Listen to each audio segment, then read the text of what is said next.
Hello guys. आज हम लोग सबसे पहले fundamental theorem in vector calculus को डिस्कस करेंगे। इससे पहले हम लोग नॉर्मल रियल नंबर से रियल नंबर्स पे जो फंक्शंस होते हैं उसके लिए जो फंडामेंटल थ्योरम ऑफ कैलकुलस है पहले उसे डिस्कस करेंगे।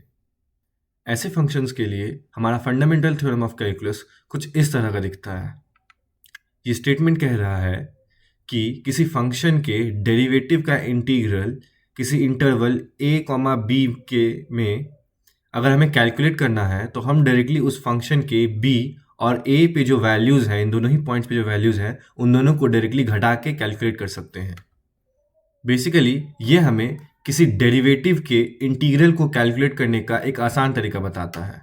साथ ही साथ ये हमें इंटीग्रल्स को सिंप्लीफाई करने में भी हेल्प करता है। यहाँ पर हम दो बात को नोटिस कर सकते हैं। पहली बात ये कि ये किसी फंक्शन के डेरिवेटिव के इंटीग्रल के ऊपर बात कर रहा होता है, और दूसरा ये कि ये पूरे इंटरवल के ऊपर के कैलकुलेशन को उसके एक्सट्रीम यानी कि उसके बाउंड्री यानी कि उसके दोनों एंड पॉइंट्स बी और ए के ऊपर कैलकुलेशंस में कन्वर्ट कर दे रहा है। हम लोग ये ऑब्जर्व करेंगे कि जब हम लोग इसी फंडामेंटल थ्योरम के एक्सटेंशन को फील्ड्स के ऊपर अप्लाई करेंगे तो उनमें भी हमें कुछ ऐसा ही देखने को मिलेगा। वहां पर भी हमें एक कॉम्प्लिकेटेड इंटीग्रल को हम किसी और चीज के डेरिवेटिव के रूप में एक्सप्रेस करेंगे और उसके मदद से हम लोग एक बहुत बड़े रीजन के ऊपर के कैलकुलेशन को उसके बाउंड्री रीजन के ऊपर के कैलकुलेशन में कन्वर्ट करेंगे। क्योंकि फील्ड्स में हमारे पास डेरिवेटिव के तीन अलग ऑप्शंस होते हैं, मतलब तीन ऐसे ऑपरेटर्स होते हैं जो कि डेरिवेटिव्स की तरह काम कर रहे होते हैं, तो इसीलिए हमारे पास उन तीनों के लिए ही fundamental theorem of calculus vector calculus में मौजूद होता है, जो कि होता है fundamental theorem of gradients, fundamental theorem of divergence and fundamental theorem of curl. आइए इन्हें एक एक करके देखते हैं। इनमें सबसे पहला है fundamental theorem of gradients. Fundamental theorem of gradients हमें एक लाइन इंटीग्रल को सिंप्लीफाई करने में हेल्प करता है। हम लोग जानते हैं कि अगर हमारे पास कोई वेक्टर फील्ड होता है और उसमें कोई कर्व होता है तो उस कर्व के अलोंग हम लोग एक लाइन इंटीग्रल को डिफाइन कर सकते होते हैं। फंडामेंटल थ्योरम ऑफ ग्रेडियंट्स ये कहता है कि अगर हम उस वेक्टर फील्ड को किसी और फील्ड के ग्रेडियंट के रूप में अप्लाई कर सकेंगे, लिख सकेंगे, इन दैट कंडीशन हम उसे दोबारा से सिंप्लीफाई कर सकते हैं। और बिल्कुल फंडामेंटल थ्योरम ऑफ कैलकुलस की तरह ही हम लोग उस लाइन के, उस कर्व के एंड पॉइंट्स के ऊपर के कैलकुलेशन यानी कि उसके स्टार्टिंग एंड एंडिंग पॉइंट के ऊपर एक कैलकुलेशन में कन्वर्ट कर सकते हैं। फंडामेंटल थ्योरम ऑफ ग्रेडियंट्स कुछ ऐसा दिखता है। ये स्टेटमेंट कह रहा है कि मान लीजिए हमारे पास कोई वेक्टर फील्ड v का एक लाइन इंटीग्रल है स्टार्टिंग फ्रॉम ए वेक्टर, किसी point A vector to B vector, then हम उसके अगर उस वेक्टर फील्ड को किसी और स्केलर फील्ड t के ग्रेडियंट के रूप में रिप्रेजेंट कर सकते हैं, इन दैट कंडीशन हम लोग इस पूरे इंटीग्रल को डायरेक्टली उस दोनों ही पॉइंट्स पे जो स्केलर फील्ड की वैल्यूज है उन दोनों को आपस में सब्ट्रैक्ट करके कैलकुलेट कर सकते हैं। यहाँ पर हम एक बात नोटिस कर सकते हैं कि अगर हम लोग क्लोज लाइन इंटीग्रल को देखें, यानी कि ऐसा लाइन इंटीग्रल जिसमें कि स्टार्टिंग एंड एंडिंग पॉइंट दोनों ही सेम हो, इन दैट कंडीशन हम लोग जब इसके ऊपर फंडामेंटल थ्योरम ऑफ ग्रेडियंट्स को अप्लाई करेंगे, देन हमारा जो RHS है उसमें दोनों ही पॉइंट्स B और A दोनों ही सेम हो जाएंगे, B vector and A vector, and in that condition उस जगह पे स्केलर पॉइंट की सेम वैल्यू होगी और इस कारण से हमारा पूरा इंटीग्रल 0 हो जाएगा। इसे हम लोग कुछ इस तरह से देख सकते हैं। इसका मतलब है कि किसी भी स्केलर फील्ड के ग्रेडियंट का line integral, close line integral हमेशा 0 होगा। नेक्स्ट है fundamental theorem of divergence. Fundamental theorem of divergence हमें किसी वॉल्यूम इंटीग्रल को सिंप्लीफाई करने में हेल्प करता है। मान लीजिए हमारे पास कोई स्केलर फील्ड t है और उसका हम एक वॉल्यूम इंटीग्रल को डिफाइन कर रहे हैं, और इस कंडीशन में हम उस स्केलर फील्ड को किसी और वेक्टर फील्ड के डाइवर्जेंस के रूप में लिख सकेंगे। इन that condition fundamental theorem of divergence कहता है कि हम इस सेम इंटीग्रल को, जो एक वॉल्यूम इंटीग्रल है, उसे एक सरफेस इंटीग्रल में कन्वर्ट कर सकते हैं जो कि उस वेक्टर फील्ड के ऊपर होगा। ये जो सरफेस इंटीग्रल होगा वो कैसा होगा, तो इसमें एक खास कंडीशन है that this surface must be enclosing the volume that we are integrating over, यानी कि जिस वॉल्यूम के ऊपर हम इंटीग्रेट कर रहे हैं उसको बाउंड करने वाले सरफेस के ऊपर ये होना चाहिए। दैट मीन्स अगर हमारे पास कोई वॉल्यूम है और इसके अंदर हम लोग एक वॉल्यूम इंटीग्रल को डिफाइन कर रहे हैं,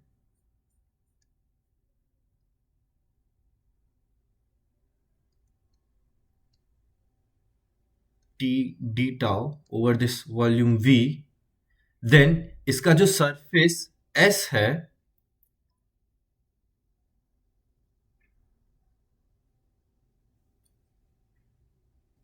हम लोग उसके ऊपर इस एरिया इंटीग्रल को, सरफेस इंटीग्रल को डिफाइन कर रहे हैं।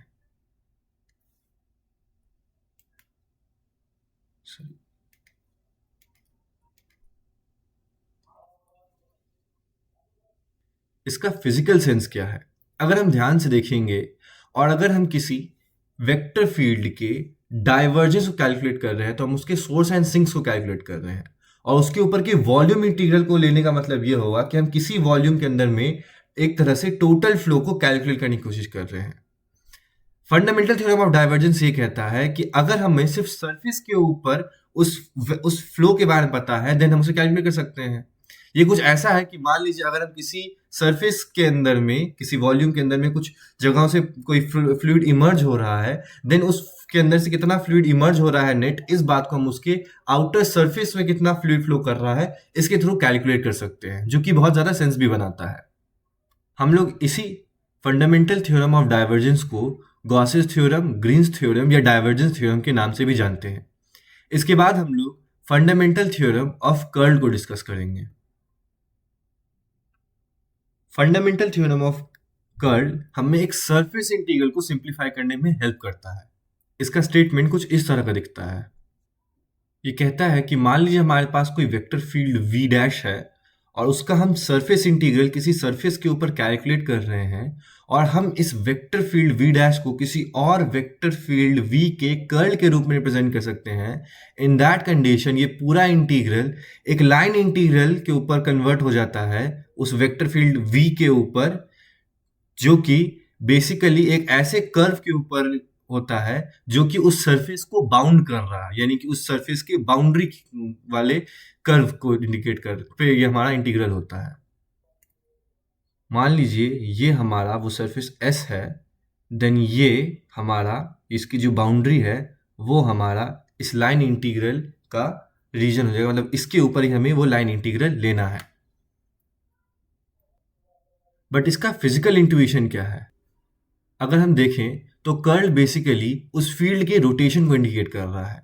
इन दैट कंडीशन हम जो इसका एरिया इंटीग्रल लेने की कोशिश कर रहे हैं, इन दैट कंडीशन हम ये करने की कोशिश कर रहे हैं कि सरफेस के ऊपर नेट कितना रोटेशन है इसे कैलकुलेट करने की कोशिश कर रहा है। फंडामेंटल थ्योरम ऑफ कर्ल ये कहता है कि अगर हम उस सरफेस के जो बाउंड्री वाली कर्व है उसको ध्यान से देखें और उसके ऊपर लाइन इंटीग्रल लें, देन हम लोग उसके थ्रू भी इस चीज को कैलकुलेट कर सकते हैं। इसका मतलब ये है, ये थ्योरम ये कहना चाह रहा है कि बेसिकली अगर हमारे पास कोई रोटेशन है जो कि किसी सरफेस के ऊपर हो रहा है, देन हम उसे उसके बाउंड्री के मदद से जज कर सकते हैं, क्योंकि उसके कारण से बाउंड्री में भी एक रोटेशन प्रोड्यूस होगा। फंडामेंटल थ्योरम ऑफ कर्ल को हम लोग स्टोक्स थ्योरम के नाम से भी जानते हैं। अगर हम ध्यान दें, then fundamental theorem in vector calculus यानी fundamental theorem of divergence, fundamental theorem of gradient and fundamental theorem of curl को हम इन 3 फॉर्मूलेज के अंदर में समराइज कर सकते हैं। अगर हम तीनों में ही ध्यान दें और fundamental of theorem of calculus, जो कि हम लोग नॉर्मल फंक्शंस रियल नंबर से रियल नंबर के ऊपर लिखते हैं, इन तीनों में ही हमें कुछ पैरेलल्स, इन दोनों में हमें कुछ पैरेलल्स देखने को मिलेंगे। अगर हम ध्यान देंगे तो हमें पहली इंपॉर्टेंट चीज जो उसमें थी कि वो हमें किसी डेरिवेटिव के इंटीग्रल के ऊपर कमेंट करता था, वैसे ही यहाँ पर भी हमें डेल ऑपरेटर को किसी फील्ड पे अप्लाई करने के बाद जो क्वांटिटीज मिल रही हैं, यानी कि ग्रेडियंट, कर्ल और डाइवर्जेंस, इनके ऊपर ये कमेंट कर रहा है। दूसरा बात, जैसे कि fundamental theorem of calculus normal functions के लिए हमें पूरे इंटरवल के कैलकुलेशन को उसकी बाउंड्री पॉइंट्स, जो कि उस कंडीशन में इंटरवल के दोनों एंड पॉइंट्स होते थे, उनके ऊपर कन्वर्ट कर रहा है, वैसे ही यहाँ पे भी हो रहा है। हमारा जो सबसे पहला है फंडामेंटल थ्योरम ऑफ ग्रेडियंट, वो एक लाइन इंटीग्रल को उनके दोनों एंड पॉइंट के ऊपर कन्वर्ट कर दे रहा है। वैसे ही फंडामेंटल थ्योरम फॉर कर्ल हमें एक सरफेस इंटीग्रल को उसको बाउंड करने वाले कर्व के ऊपर के कैलकुलेशन में कन्वर्ट कर दे रहा है। और वैसे ही हमारा जो फंडामेंटल थ्योरम ऑफ डाइवर्जेंस है, वो एक वॉल्यूम इंटीग्रल को उसको बाउंड करने वाले एक सरफेस इंटीग्रल के ऊपर कन्वर्ट कर दे रहा है। इसका मतलब है फंडामेंटल थ्योरम ऑफ कैलकुलस की तरह fundamental theorem in vector calculus भी हमें कैलकुलेशंस को आसान करने में हेल्प कर रहा है। आइदर उसे एक सिंपल कैलकुलेशन में कन्वर्ट करके या फिर उसके बाउंड्री रीजन के ऊपर एक इंटीग्रल में कन्वर्ट करके। नेक्स्ट अब हम लोग डायरेक्ट डेल्टा फंक्शन को डिस्कस करेंगे। Direct delta function 1 dimensional, 2 dimensional या 3 डायमेंशनल तीनों हो सकता है। यानी कि ये एक लाइन के ऊपर के हर एक पॉइंट के ऊपर असाइन करने वाला, एक वैल्यू असाइन करने वाला फंक्शन भी हो सकता है, या फिर एक प्लेन के ऊपर हर एक पॉइंट पर एक वैल्यू असाइन करने वाला भी फंक्शन हो सकता है जो एक तरह का फील्ड होगा। और इसी तरह से ये एक स्पेस में हर एक जगह पे भी एक वैल्यू असाइन करने वाला फंक्शन एक फील्ड हो सकता है। इनमें से सबसे पहला है 1 dimensional Dirac delta function. 1 dimensional Dirac delta function एक ऐसा फंक्शन होता है जिनके पास ये दो प्रॉपर्टीज होती हैं। पहली प्रॉपर्टी ये होती है कि डायरेक्ट डेल्टा फंक्शन की वैल्यू x इक्वल टू 0 के अलावा हर एक पॉइंट पे 0 होती है और x इक्वल टू 0 पर इनफाइनाइट वैल्यू होती है। यानी हर जगह पे ये बिल्कुल ही 0 वैल्यू देता है and at x equal to 0 ये एक इनफाइनाइट स्पाइक शो करता है। दूसरी प्रॉपर्टी ये होती है कि इसके पूरे रियल नंबर्स के ऊपर जो इंटीग्रल होता है, यानी माइनस इन्फिनिटी से इन्फिनिटी जो इसका इंटीग्रल होता है, वो उसकी वैल्यू 1 होनी चाहिए। अगर हम ध्यान से देखेंगे तो मैथमेटिकली ये किसी फंक्शन की तरह नहीं है। एक्चुअल में ये एक फंक्शन के एक सीक्वेंस का एक लिमिट होता है। बेसिकली हम एक फंक्शन डिफाइन करते हैं, उसके बाद फिर एक नए फंक्शन को डिफाइन करते हैं और उससे नए फंक्शन को डिफाइन करते चले जाते हैं। इससे हमारे पास एक फंक्शंस का सीक्वेंस जनरेट होता है और जब हम उसके इन्फिनिटी को टेंड करने वाला लिमिट कैलकुलेट करते हैं, इन दैट कंडीशन हमें उसके पास ये दो प्रॉपर्टीज देखने को मिलती है। एक्चुअल में ऐसे एक फंक्शन की सीक्वेंस नहीं बल्कि ढेर सारे फंक्शंस होते हैं जिनमें हम सीक्वेंसेस को डिफाइन कर सकते हैं और एक बहुत बड़ी फैमिली होती है। और उन सब के जब हम सीक्वेंसेस का जो लिमिट लेते हैं देन हमें उससे डायरेक्ट डेल्टा फंक्शन मिलता है। एग्जाम्पल के रूप में हम इस फंक्शन को कंसीडर कर सकते हैं। हम ध्यान से इस function F T of x को डिफाइन कर रहे हैं such that minus T by two से लेके टी बाई टू के बीच में इसकी वैल्यू 1 बाई टी एक कांस्टेंट होगी और उसके अलावा इसकी वैल्यू 0 होगी। इसका ग्राफ कुछ इस तरह से दिख रहा होगा। माइनस टी बाई टू से छोटे वैल्यूज के लिए इसकी वैल्यू 0 होगी, टी बाई टू से बड़े वैल्यूज के लिए भी इसकी वैल्यू 0 होगी, बट एग्जैक्टली इन दोनों के बीच के रीजन में इसकी वैल्यू 1 बाई टी होगी। अगर हम ध्यान से देखेंगे तो इसका इंटीग्रल डायरेक्टली ये रीजन हो जाएगा एज पर the area under the curve. और अगर ध्यान से देखेंगे देन ये t है and this is 1 by t, so total area 1 हो जाएगा। दैट इज वाई हम लिख सकते हैं कि माइनस इन्फिनिटी से इसका इंटीग्रल हमेशा 1 होगा। अगर हम ध्यान से देखेंगे तो यहाँ पे t नॉन जीरो होना चाहिए। अगर t 0 हो जाता है देन ये क्वांटिटीज डिफाइंड ही नहीं होंगी। अगर अब हम ध्यान दें और इस फंक्शन का t टेंस टू 0 पर लिमिट ले, जब हम लिमिट लेते हैं देन हम लोग एग्जैक्टली उसकी अगर suppose that x tends to a की वैल्यू लेते हैं, का लिमिट लेते हैं, then x not equal to a होता है।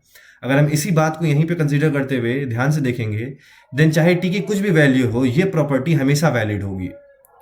और चूंकि यहाँ पे हम लिमिट ले रहे हैं t tends to 0, that means t will never be equal to 0, then ये हर एक के लिए सही होगी। इसका मतलब है इसका इंटीग्रल 1 ही रहेगा। लेकिन अगर हम इस चीज को ऑब्जर्व करेंगे देन हमें देखने को मिलेगा कि जैसे ही t टेंस टू 0 होगा this quantity will go to infinity as t tends to 0 and this region will actually become just x equals to 0 as t tends to 0.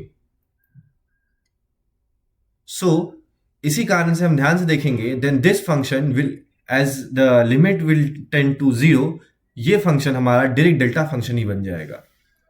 Actual में ये एक फंक्शन नहीं है बिकॉज हम ध्यान से देखेंगे देन इसकी 0 पे वैल्यू डिफाइंड ही नहीं है, बट ये बहुत यूजफुल है फिजिक्स में एंड दैट इज वाई हम इसका यूज करते हैं। ये उन कई फंक्शंस में से एक फंक्शन है जिसके थ्रू हम डायरेक्ट डेल्टा फंक्शन को जनरेट कर सकते हैं as defining it to be the limit of that function. ऐसे ढेर सारे और फंक्शंस हैं।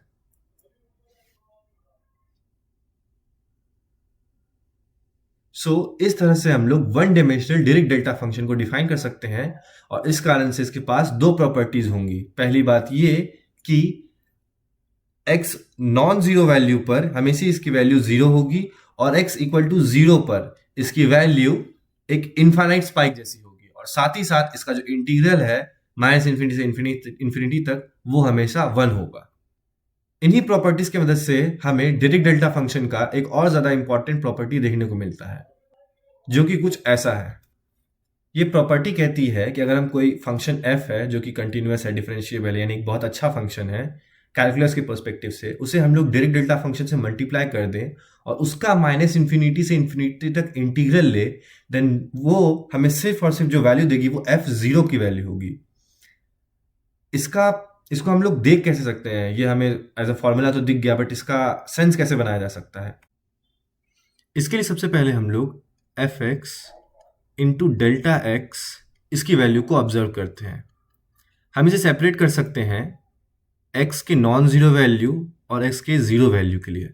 अगर x की वैल्यू नॉन जीरो है, in that condition f x की value suppose that f x है, बट डेल्टा एक्स की वैल्यू जीरो होगी, और एट जीरो इन दोनों की वैल्यू f0 हो जाएगी, f0 इंटू डेल्टा जीरो हो जाएगी, जिसका मतलब है कि हम इसे लिख सकते हैं कि नॉन जीरो वैल्यू पर इसकी वैल्यू जीरो है और x के जीरो वैल्यू पर ये f0 इंटू डेल्टा जीरो है, जो भी क्वांटिटी हो वो। अब हम लोग f0 इंटू डेल्टा एक्स को कैलकुलेट करते हैं। इसे फिर हम लोग non zero value of x and zero value of x के लिए सेपरेट कर सकते हैं। जब x की वैल्यू नॉन जीरो होगी, देन डेल्टा x फिर से जीरो हो जाएगा और जीरो पर डेल्टा x की वैल्यू डेल्टा जीरो हो जाएगी। इसे भी अगर हम लोग सिंप्लीफाई करते हैं तो नॉन जीरो वैल्यू पर हमें जीरो वैल्यू मिलेगी and x equal to zero पर हमें value f0 into delta zero मिलेगी। अगर हम ध्यान से ऑब्जर्व करेंगे, देन ये दोनों ही फंक्शंस एग्जैक्टली आइडेंटिकल हैं, जिसका मतलब है कि हम लोग F x into delta x को f0 इंटू डेल्टा एक्स भी लिख सकते हैं। अगर हम इसका इंटीग्रल माइनस इन्फिनिटी से लेके इन्फिनिटी तक लेते हैं,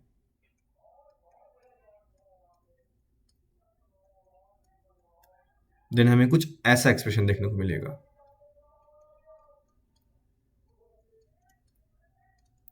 अब यहां पर हम एक बात ऑब्जर्व कर सकते हैं दैट f0 जो भी वैल्यू है एक कांस्टेंट रियल वैल्यू है, ये फंक्शन की एक जगह पे एक वैल्यू है जो कि x के साथ चेंज नहीं हो रही है। देन हम इसे इंटीग्रल के बाहर लिख सकते हैं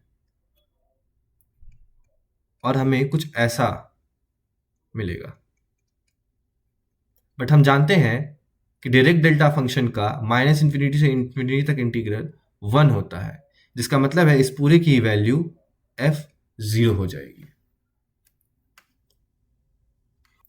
अब हम लोग ये देखेंगे कि कैसे हम लोग डायरेक्ट डेल्टा फंक्शन के जो इनफाइनाइट स्पाइक है जो कि x इक्वल टू जीरो है, उसे हम किसी आर्बिट्री रियल नंबर पे शिफ्ट करें। मान लेते हैं हमारे पास एक शिफ्टेड डायरेक्ट डेल्टा फंक्शन है, यानी कि अब उसका infinite spike x equal to zero के बदले में किसी और point x equal to a पे है, जिसे हम कुछ इस ढंग से लिख सकते हैं that delta a of x is equal to infinity at x equal to a and zero at x not equal to a। इसे अगर आप ध्यान से देखेंगे तो इसे ऐसे भी तो लिख सकते हैं कि इसकी वैल्यू इंफिनिटी है जब x माइनस ए की वैल्यू जीरो है, और जीरो है जब x माइनस ए की वैल्यू जीरो नहीं है।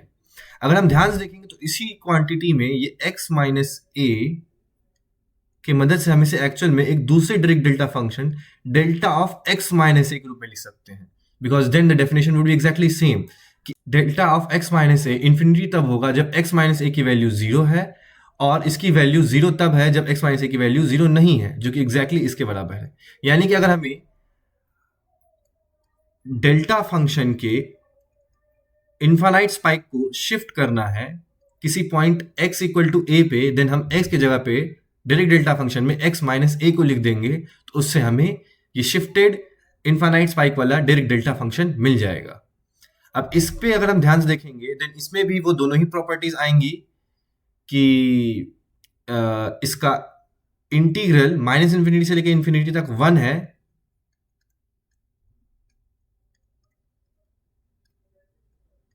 और साथ ही साथ अगर हम इसका माइनस इन्फिनिटी से लेकर इन्फिनिटी तक किसी फंक्शन एफ एक्स के साथ इसका प्रोडक्ट ले रहे हैं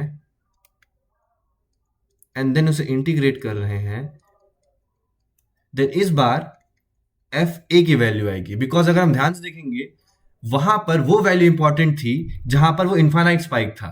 चूंकि delta of x minus a का infinite spike x equal to a पे है, देन हम लोग यहां पर एफ के लिए एफ ए को वहां पे लिखेंगे उसकी जगह पे, जैसे हम लोग पिछली बार एफ जीरो यूज किया था हम लोग ने, उसी तरह से एफ ए का यूज करेंगे और इसीलिए हमें कुछ ऐसा इंटीग्रल एक देखने को मिलेगा। अब हम इसी डायरेक्ट डेल्टा फंक्शन के आइडिया को वन डायमेंशन से आगे बढ़ के टू डायमेंशन और थ्री डायमेंशन में एक्सटेंड करेंगे। अगर हम लोग टू डायमेंशंस में डायरेक्ट डेल्टा फंक्शन के आइडिया को एक्सटेंड करेंगे, देन इसका मतलब ये होगा कि ओरिजिन यानी 0,0 पर उस फंक्शन की वैल्यू जीरो हो इन्फिनाइट होगी और उसके अलावा हर एक पॉइंट पर इसकी वैल्यू जीरो होगी और साथ ही साथ इसका जो डबल इंटीग्रल होगा, पूरे सरफेस का जो इंटीग्रल होगा एक तरह का, वो 1 होना चाहिए। इन्हें हम कुछ इस तरह से लिख सकते हैं। अगर हम लोग two dimensional Dirac delta function को delta of x into delta of y के रूप में डिफाइन करें, इन दैट केस हम ये ऑब्जर्व करेंगे कि हमें ये दोनों ही प्रॉपर्टीज देखने को मिलेंगी। पहली प्रॉपर्टी कि infinite spike x comma y equal to 0,0 यानी सिर्फ ओरिजिन पे होगी, ये बात भी होगी because at any other value, अगर इसके अलावा कोई और वैल्यू लेते हैं देन उन दोनों में ही वैल्यू में से किसी एक की वैल्यू जीरो हो जाएगी जो पूरे प्रोडक्ट को जीरो कर देगा। इसके अलावा अगर हम दूसरे वाली प्रॉपर्टी को ध्यान से देखेंगे कि इसका पूरे एक्स वाई प्लेन में जो इंटीग्रल है वो 1 होगा, इसे भी हम लोग इस ढंग से देख सकते हैं कि इस फॉर्म में हम इस इंटीग्रल को लिख सकते हैं कि वो माइनस इन्फिनिटी से infinity delta x delta y का पहले y में इंटीग्रल है देन x में इंटीग्रल है। देन अगर हम ध्यान से देखेंगे देन ये डेल्टा ऑफ x y के साथ चेंज नहीं हो रहा है, इसीलिए हम इसे बाहर की ओर पुल कर सकते हैं और इस हम इंटीग्रल को कुछ ऐसा लिख सकते हैं।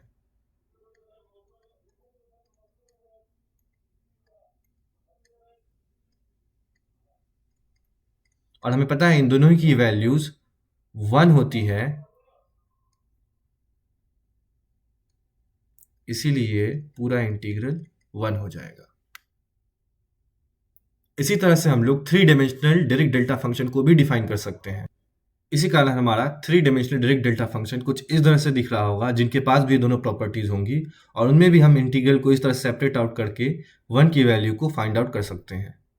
जिस तरह से हम लोग ने one dimensional Dirac delta function में एक फंक्शन को डायरेक्ट डेल्टा फंक्शन के साथ मल्टीप्लाई करके उसके टोटल इंटीग्रल के ऊपर वैल्यू को देखा था कि वो डायरेक्टली f0 के बराबर हो जाता है, बिल्कुल यहाँ पे भी वैसा ही होगा और इसे हम कुछ इस तरह से लिख सकते हैं। इसी तरह से हम लोग shifted 2D and shifted 3D Dirac delta function के ऊपर बात कर सकते हैं, यानी कि एक ऐसा डायरेक्ट डेल्टा फंक्शन जिसका इनफाइनाइट स्पाइक टू डायमेंशंस में किसी और a, b आर्बिट्री पॉइंट पे चला गया हो, या फिर in condition of three dimensional Dirac delta function किसी arbitrary point a, b, c पे चला गया हो। ये कुछ ऐसा दिख रहा होगा। Shifted 2D Dirac delta function और shifted 3D Dirac delta function कुछ इस तरह के दिखते हैं और इनके साथ भी हम लोग किसी फंक्शन को मल्टीप्लाई करेंगे और फिर उसका कंप्लीट इंटीग्रल लेंगे, देन हमें कुछ ऐसा देखने को मिलेगा। आज हम लोगों ने fundamental theorem of gradient, fundamental theorem of divergence and fundamental theorem of curl को देखा और उसकी फिजिकल सेंस को भी समझने की कोशिश किया।